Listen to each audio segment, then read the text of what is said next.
Viral oknum mahasiswa pamer logo SAT Intelkam di klub malam Palangkaraya, kini minta maaf. Tengah beredar video yang memperlihatkan sekelompok mahasiswa memamerkan logo Satuan Intelkam di sebuah tempat hiburan malam, THM, di Palangkaraya tengah viral di media sosial.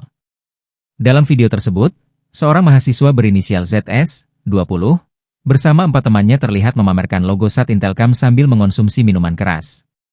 Aksi mereka direkam dan diunggah ke Instagram pada Sabtu malam, 2 Agustus 2025.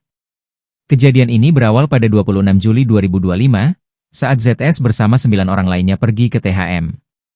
Rombongan tersebut terdiri dari 3 mahasiswa di Palangkaraya, 3 mahasiswi dari Banjarmasin, 2 pekerja swasta yang merupakan pasangan suami istri asal Gunung Mas, serta 1 pelajar berusia 17 tahun berinisial Arsi. Saat sedang berada di THM, ZS dan seorang temannya menunjukkan wallpaper ponsel mereka yang menampilkan logo SAT Intelkam. Video tersebut kemudian diunggah